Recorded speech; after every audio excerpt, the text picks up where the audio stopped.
Hey, what's going on, y'all? This is Jordan. And this is Juanita. And welcome back to another brand new episode of Love Does Cost a Thing. Because it costs everything, baby. And you got to be willing to pay. Today's episode is super special because today is a special day. It's our anniversary. Yeah, man. Hey.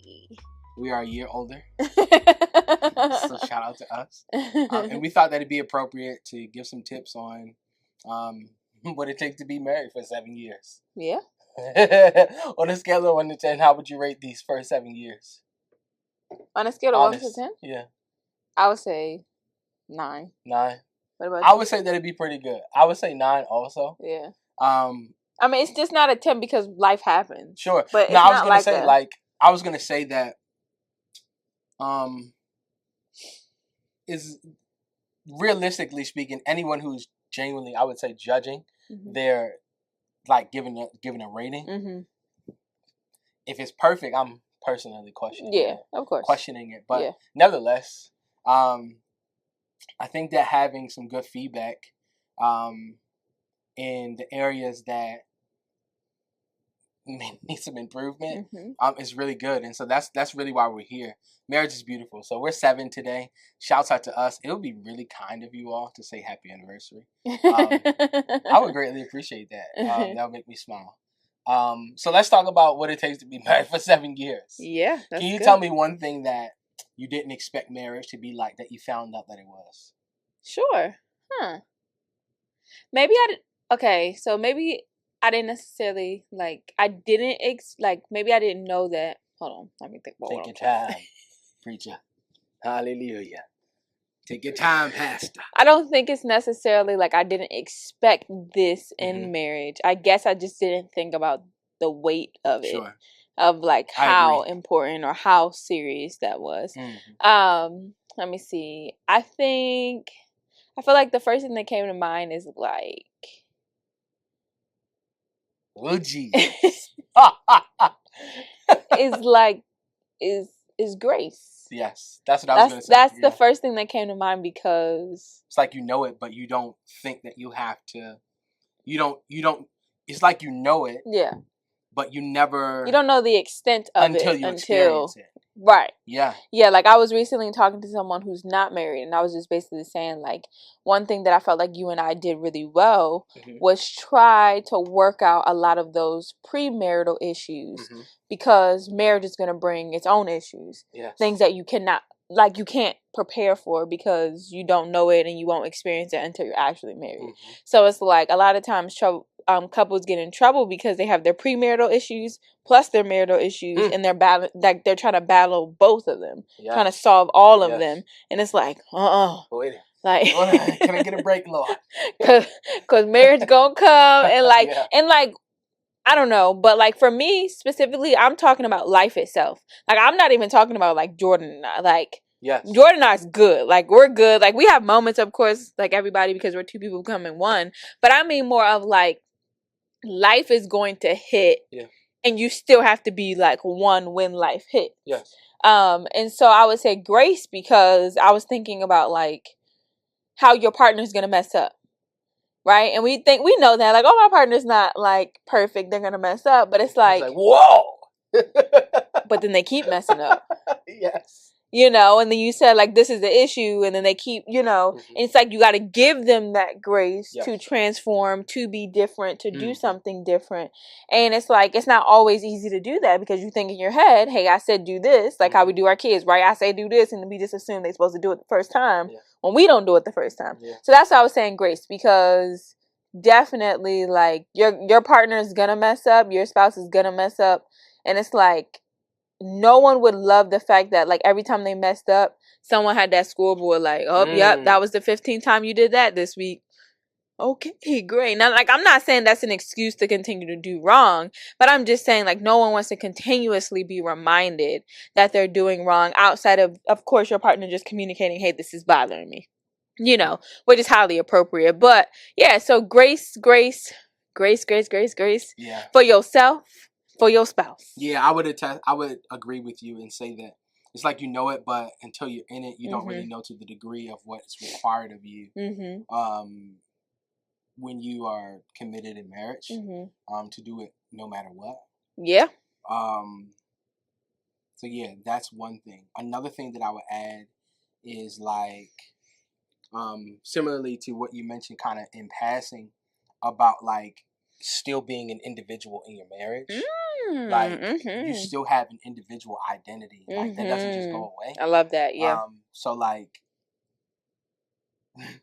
give me some grace in explaining this. I've been saying that a lot lately. Like your world doesn't revolve around that person, if that makes sense. But your decisions should keep them in mind, if that makes sense. Yeah. So you still have your individuality, but everything should be under the guise or the under the direction of y'all. What's best for y'all. And then here's an example, handling your own individual problems, right? Like, so for example, I'm an entrepreneur. And so when we first got married, I wasn't a full-time entrepreneur. That is. So I'm a full-time entrepreneur. And so like that transition in my occupation and in my work life was tough for me. And then especially when we started having children, it was even more tough because I'm a sole proprietor 95% of the time, meaning I'm doing most everything by myself. And so I don't have most of the time someone to bounce something off of, or when something doesn't go well at work, or I don't get the contract or whatever. That was a huge challenge for me at the beginning. And so that's not something Juanita can do for me, if that makes sense. Like Juanita she can support me, she can be there for me, but I'm not really wired like that. Not to say that I don't need it, but that's not really like my preferred, like, or my default, like, run to when something is going wrong. I say all of that to say, hopefully that makes sense. But like, there will be things that your partner can only stand in agreement with you on, and stand beside you, and not lift that off of you, and you're gonna want to, and so that was a transition for me. And then having kids, I remember holding our oldest son, him being a few months old, and just yielding to the fact that my life is never going to be the same again. Having to go slower, miss opportunities, and the like, and so forth and so on, for the sake of my family. And I'm not saying this as I'm not saying this like as a negative thing. Like, I'm not trading anything for them. No amount of money. I feel like I've told the story, but I've turned down money for the potential of something, it being an impact on my family. The point is, you just don't know those things, those sacrifices. Like, you'll have to make sacrifices, but to what degree, you don't really know until you get into marriage. Yeah, that's good. I guess another thing I thought about, and I don't even know how to word this, but like making sure that you, or becoming okay with the fact that your partner is going to change. I think that, again, another one where we hear that and we're like, oh yeah, duh. Yeah. But like, you don't like, no, like, like they gonna change. And it's not inherently like a bad thing, but sometimes we get fixated and focused on who they were when we married them. Yeah. The things that you enjoyed about them, maybe how they looked, maybe their personality, maybe the things that they liked and you liked, and that was something you guys have in common, and making sure that you're married to them and not the idea of them. Or the version of them. Yeah, because they're going to change. Yeah. And so when I say I do to Jordan, I say I do to Jordan that has money, to Jordan that doesn't have money, to Jordan that's outgoing, to Jordan that's quiet.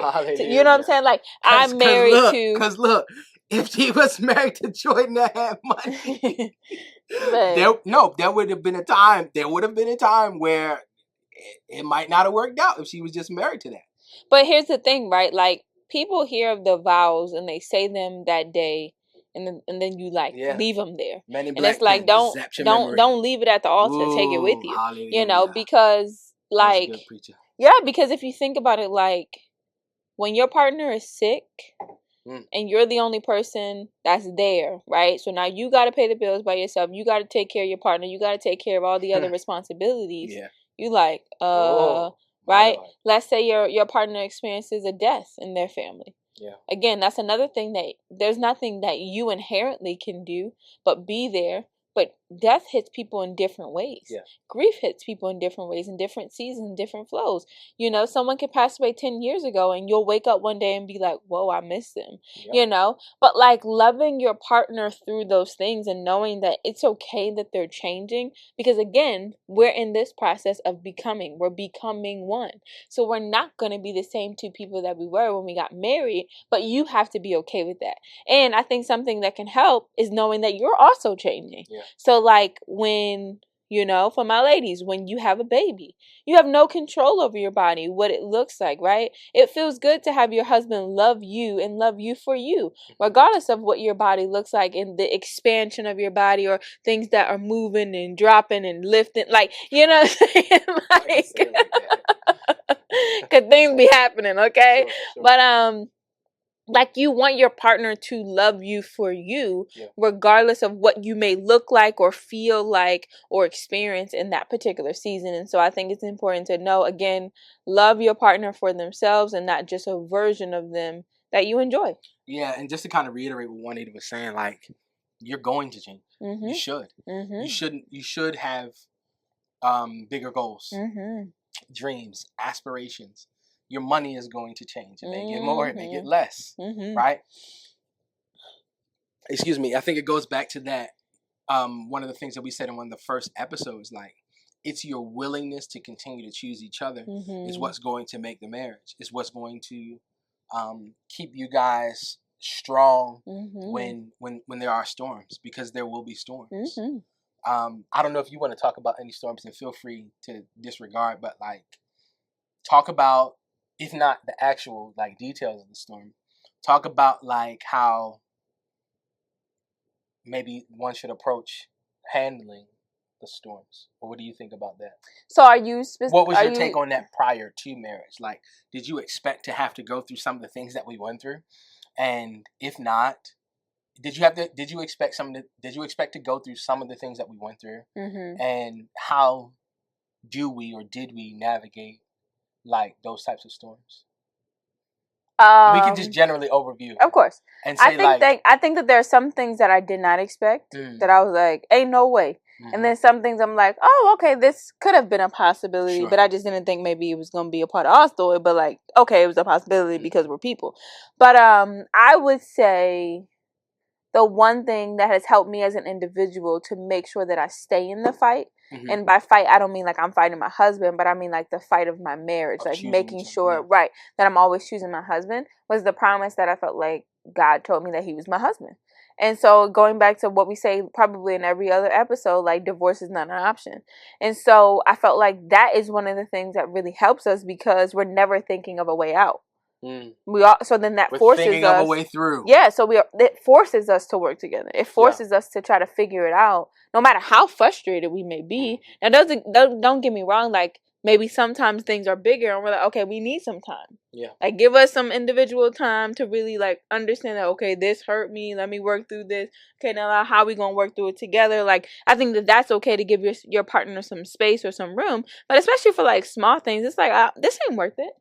Like, this ain't worth throwing away all the years that we've had, but then also the potential years that we will have in the future that we'll create together because of this one instance. Like, and so I think never thinking of how can I get out of this has really forced us, and force sounds like, I guess, not that great, but like it really has encouraged us to be like, oh, you can say forced. I mean, like there is no way out, right? So it's kind of just like when you recognize, oh, I'm in this. Yeah. Okay. How I'm gonna make, like, how's it gonna work when I'm in this? You know, like I was just talking. And let me also say too, it's not. Don't forget your thought. It's not in this because either of us have to be. No. It's because we want to. Yeah. Yeah. You gotta want. Right. Marriage, if that makes sense. But keep going. No, and so it makes me think about something you said, because like on the day that I said I do. Like that was the decision that I made. Yes. You made it then. Right. So I made it then. So it's like, this is still my decision. I still choose you. But life happens. Things happen. And sometimes your feelings be like, oh my God, I don't want this. Like, not you, but like, I don't want to feel like this. I don't want to experience this. I don't want to go through this type of deal. But it's like, you have to remember the choice and the decision that you made. Yeah. And then you go back to that and you be like, okay, feelings, I don't care how you feel. Like, okay, step aside. You know what I'm saying? I'm in charge. Like, you ain't got no space up in here. You know what I'm saying? But I was just saying that I was talking to somebody the other day, and like, Jordan and I are pretty good at like hashing things out quickly. Because like, my husband, my best friend. Like, all those memes I see on Instagram, like all those videos, like, who I'm supposed to be sending them to? Who I'm supposed to be talking to if we just sitting around mad at each other all day? So like, I don't like this ain't fun. I can't do this. So like, it's not worth it. Like, and it doesn't mean again that you just be like, oh, this is a problem, whatever, we're okay, get over it. No, like, we actually like work through it. We talk through it. How do we keep this from not happening again? Or what is it that you need to support you in this season? Or how can we as a collective do X, Y, and Z? So like, it's not just a walk over it to be like, okay, whatever, it doesn't matter. It's like, no, it matters enough to deal with it so that we can be better as a result. Yeah, I love that. I love that. And I think that to someone who believes in marriage will understand us. And there may be some people who are a little bit pessimistic, maybe because that's the experience that you've had or you've seen, and I understand why. I just want to provide some clarity if you're thinking this way, like, not provide clarity, but just kind of reiterate, like, we believe in marriage. You know, like, we believe in the holy covenant of marriage, and we believe that it works, and we want to. We know that it works. Yeah, we know that. I mean, it works. Yeah, it works, right? But we want to also simultaneously, like, encourage you all to believe in the same way. Like, you can get through anything. Anything. You can get through anything. Anything. You can get through anything. You may have your list of non-negotiables, and you'll think twice because again, like, yeah, you'll have your list, and you'll think twice when you find the right man or the right woman. I know, especially like as a man, we don't, like, for lack of a better term, idolize marriage like that from a young age. But I've always had the desire to be married, like, always. I don't think I've ever imagined my life not being married. I've never imagined that, even from like a little kid. I've always imagined wife, children, home, things like that. Yeah. So it's possible. Don't get discouraged during challenging moments. Yeah. They are there to strengthen you. Ultimately, when you all pass those tests, you will grow stronger. You will experience the joy of the Lord in your marriage. You will experience true friendship in marriage. You will experience all the things that we imagine marriage to be. But it does come with a price. And so that's why we call this Love Does Cost a Thing. Because you do have to be willing to pay. Yeah. I wanted to ask something else, but I kind of forgot what I was going to say. Maybe if you keep talking, I'll remember. Okay, no problem. Yeah. Something else I was thinking about as you were talking, like, I just wanted to say, I don't know what tip this is, number 5, number 4, number 6. Yeah, I stopped I don't know, but like marriage is what you make it. Yes. And I say that to say because for some reason people think that when you get married, like, your life is over. Yeah. Like, we got married, I guess people would consider young. How old was I? We were definitely young. 22? Yeah, 22 and 24. I don't, okay. That's young. I guess so. That's young, yes. I mean, I guess so. I guess people say that. You don't think that's young? I think so, but like, I mean, we didn't get married at 17, 18. Like, I feel like that's young. That's crazy. That's not crazy. If the Lord told them to do it, then they did it. Anyway, I'm saying that, like, when we got married or when we were preparing to get married, we were engaged. A lot of people, I don't think, had as much faith in us. Oh, they definitely because of the fact that we were considered young. A guy told me straight to my face, like, I'll give it 6 months. Straight to my face. Yeah. Like, what you mean? But I think it's because, one of the things that society has said marriages are or they're not, right? Like, a lot of times, like, Hollywood paints marriages as boring, right? That's why somebody always got to have an affair, because they're not getting their needs met.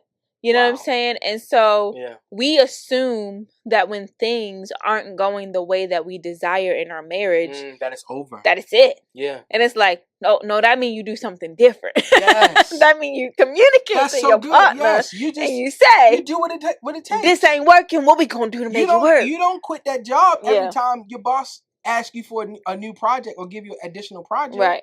You don't quit that job. You don't quit that best friend that you had since the sandbox that double crossed you 17 times. And you keep in checklists and you remember, but you still just invite them over to Thanksgiving. You got unconditional love for everybody else but your person. Yeah, and I think in addition, sorry, I wasn't trying to no, fuss. it's okay.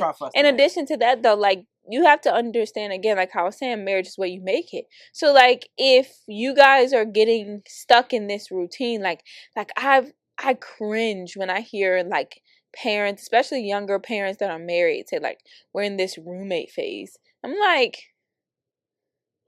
what? Like, how are you in a roommate phase when like it's you against them kids? Like, it's me and my husband against our kids. But it's not for them though. Like, but I'm saying right, and that's what I'm saying. Like, y'all get so stuck, and I'm not saying like, oh, that's not a thing. It is a thing. But, like, why would you allow that to be a thing is what I'm saying. Yeah. Like, we are intentional about making time for us for that exact reason. We implement certain structures and routines in our house so we can be like, hey, mom and dad, Juanita and Jordan, now it's us time. Like, you know what I'm saying? Yeah. And so, again, let's say hypothetically you are stuck in that roommate phase. It's like, you can get out of it.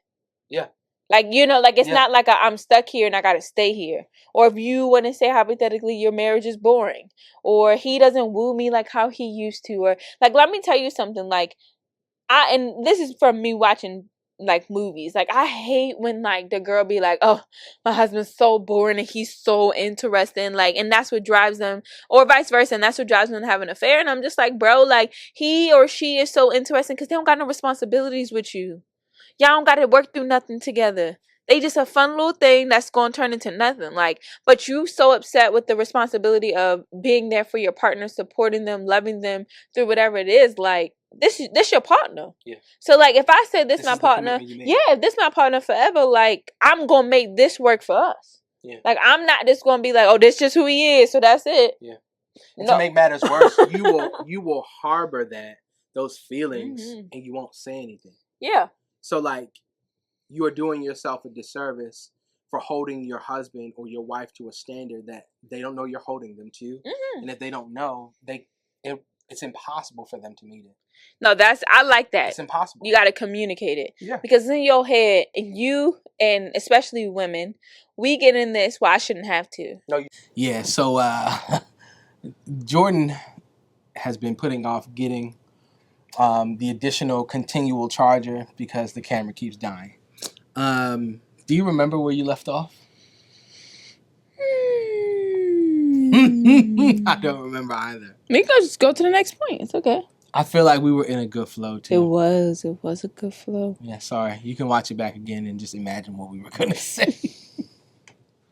Y'all should know us by now. Oh yeah, we were talking about how fun. I was saying that marriage is what you make it, and basically saying that if something is boring or if it's not going the way that you desire, like you communicate that to your partner, and that's what you were saying. You were talking about the importance, of not trying to keep it to yourself or assuming that your partner should know what you're thinking, but yet just literally say, "Hey, this is not working. Yeah. How can we?" And I think too, it's the way that you say it. Yeah. Like, it's not like, you're not doing this for me. Why are you not doing this for me? It's like, hey, I noticed that, like, I'm not getting what I feel like I need. Mm-hmm. How can we figure that out together?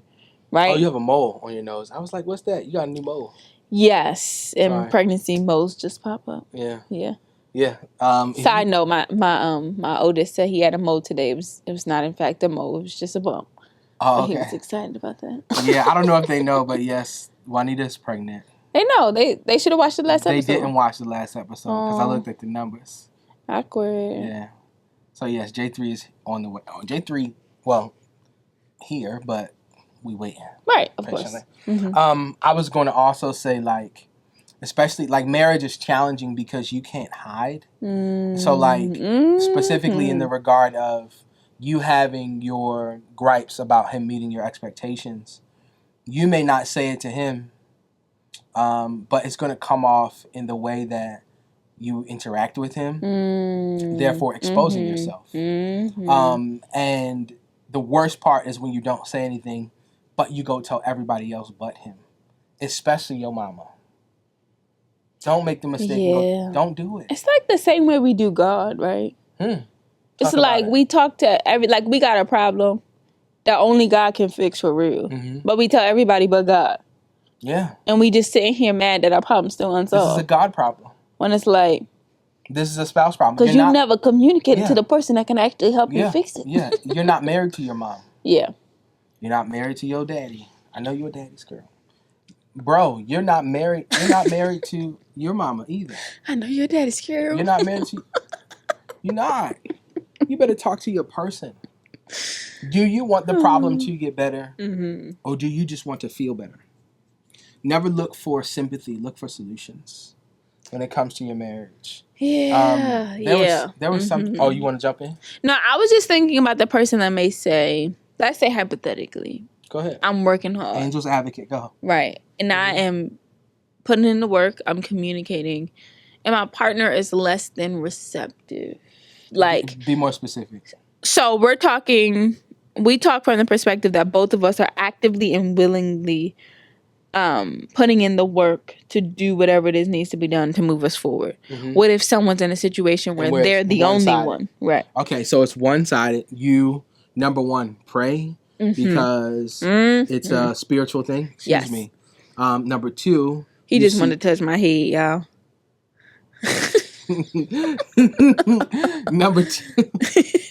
Number two, you seek accountability.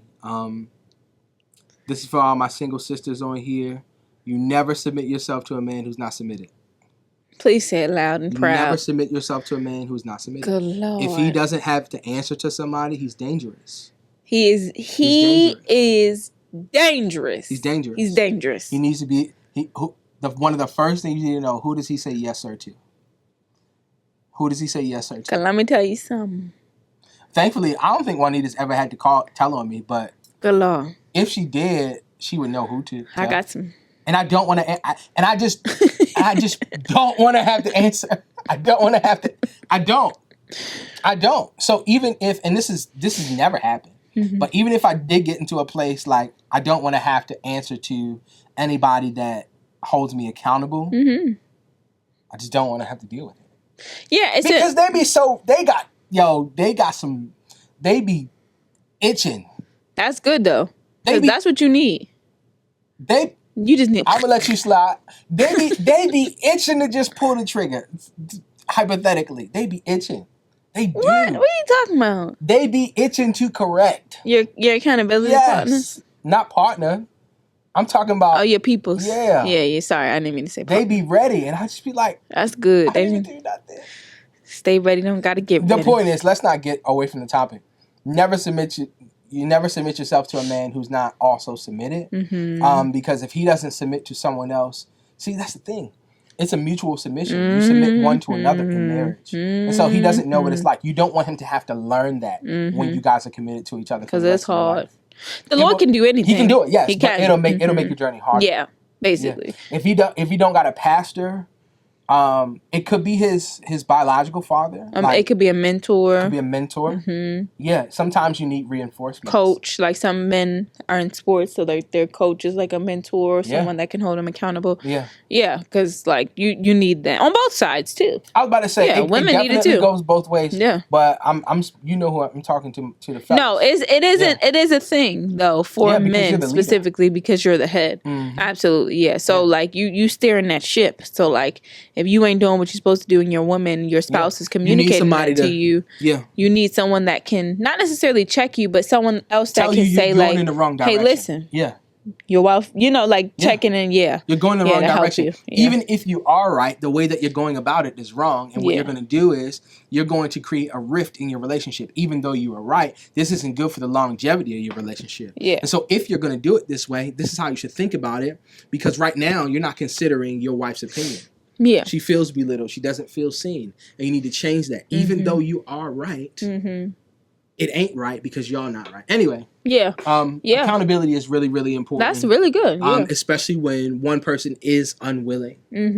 Is unwilling. It's a blind spot, and you need someone who can see in that area. Yeah. That's really good. You got anything else you want to share? I was going to share one more thing, but then you just said that, babe, and I just... Say what you going to say. My mind just went... Where did it go?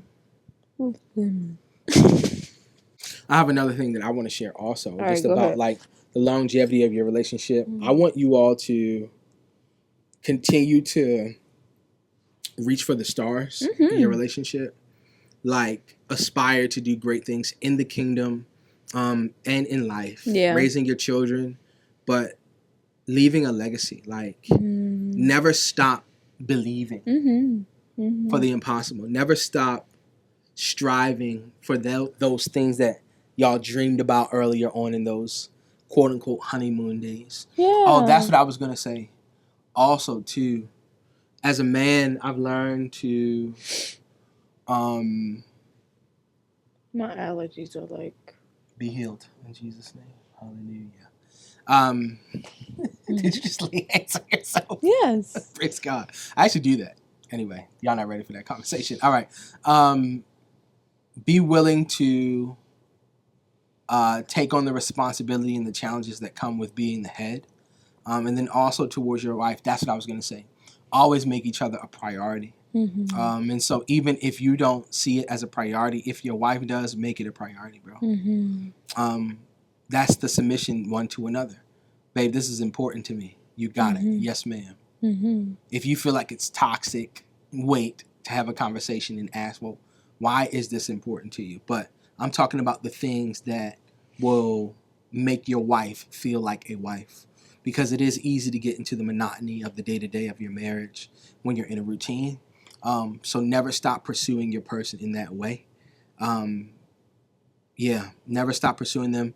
The things like that make her feel special when it comes to anniversaries and birthdays. It doesn't matter what your preference is, so much so to the degree where you are unwilling to do this thing for your wife.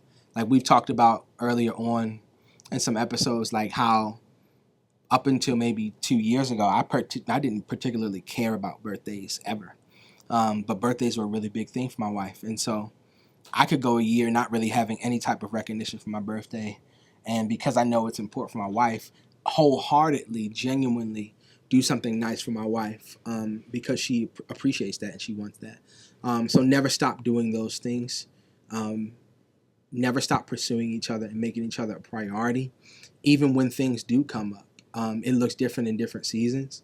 It looks different in different seasons. Yeah. It's not always lavish or 5-star or whatever. Right. But you prioritize each other and you do what the season calls for. Yeah. And I feel like I mentioned this earlier on, but I'll say it again.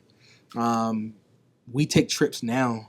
But earlier on in our marriage, especially when I left my job, we couldn't afford to. So like I would do what I could do to make the moment special, taking on that responsibility. Not saying that Juanita didn't have a part, but I'm saying I would take the initiative when it came to anniversaries and trips and birthdays and things like that, surprising her, whatever. That was a priority for me because it's a priority for my wife. So never stop prioritizing each other. And husbands, I want you to take the lead in this. It may not be your personality. It ain't mine. Actually, it's not. It's not my personality at all. It's not my second nature, but I do it anyway. And I'm not trying to flex or gloat. I'm trying to challenge you by telling you, hey, we're the same person, bro, but you can do it. So prioritize, go past your comfort zone for the sake of the longevity and the wellness of your marriage, because it is beautiful when you make it beautiful. Yeah. You got something? Just one more thing before we go. I was just thinking about this idea of allow your partner to do their job. And what I mean by that is when we become one, we recognize that we're individuals becoming one. So, we're still ourselves, but yet we're still merging, one thought process, one value, like all those great things, one path. But like allow your partner to do their job in the sense of being the sword to sharpen you. To encourage you, to strengthen you, to challenge you. and know that that's a part of it. Like when you marry someone, God didn't just put you together for fun.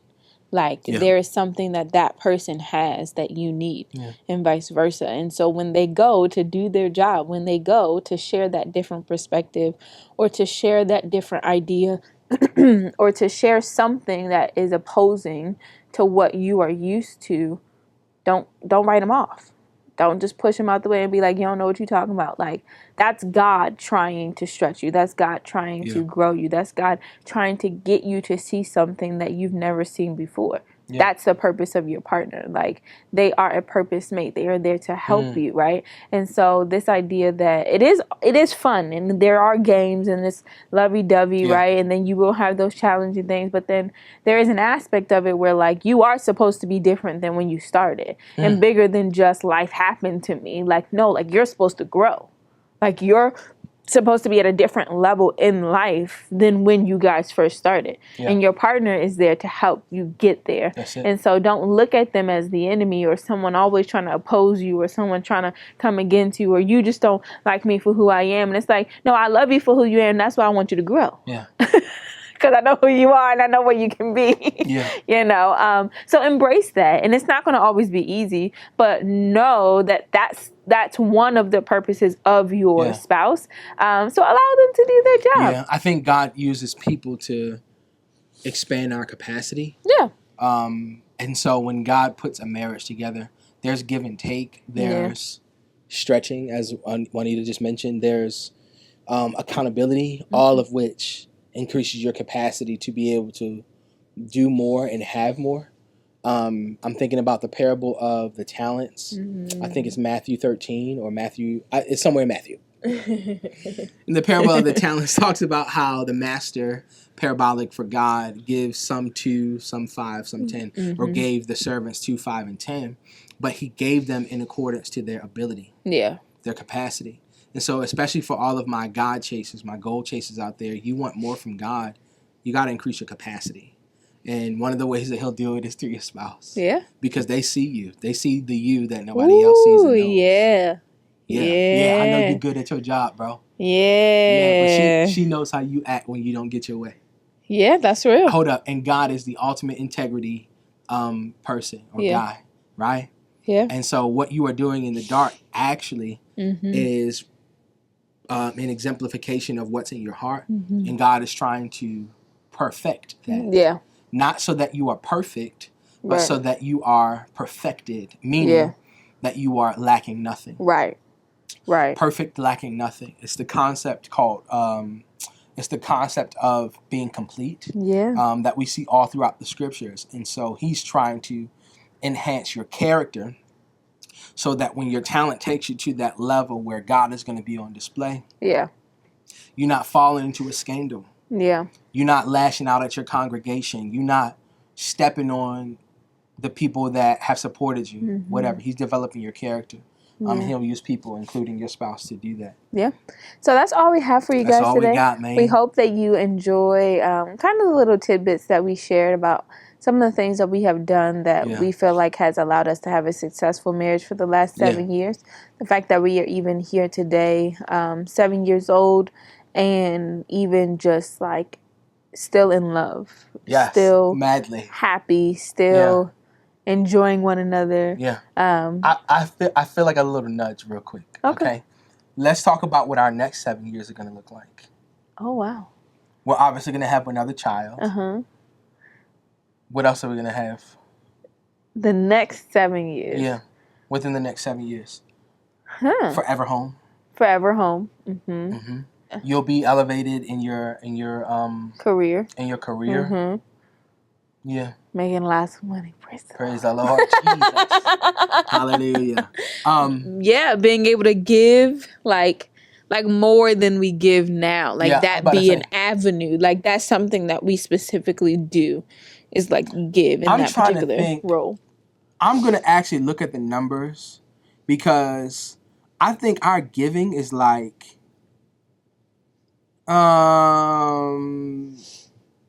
it's well over 10%. It's well over like a tithe. But I'm going to look at the numbers and come back with that next year. But next year. With that, in our next episode, this community is going to grow exponentially. Yeah. We're going to be helping.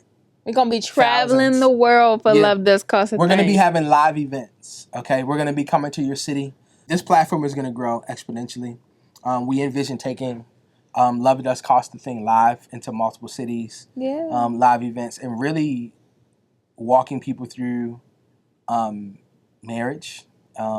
It's our desire that you have a life that you do marriage God's way, the way that He intended, so that you know that you can flourish and have abundance and enjoy your spouse and love one another and do right, and not even just keep that love and all that to yourself, but like helping and supporting others too. Like that's our like heart's passion. Yeah, is to be able to support others, to be able to have the marriage that God calls for them to have. Like for sure. Yeah. And everyone needs a little help getting there. Yeah. Regardless of what you think about us, we have help. Yeah, we have help. We have help. Yeah. And so everybody needs a little help along the way. I don't got nothing else. Yeah. So thanks for joining us today. Like, comment, subscribe, share. Yes. Okay. Watch all the other episodes while you wait for the next episode to come. Binge watch this whenever. Like we've been doing good. Yeah, I think we have well over 20 episodes by now. Look at us. I'm pretty confident that we have over 20 episodes. If not, we're real close to it. But nevertheless, thank you for watching. If you made it this far, make sure before you go, you hit subscribe below. My name is Jordan. And I'm Juanita. And this is Love Does Cost a Thing. We'll catch you on the next one.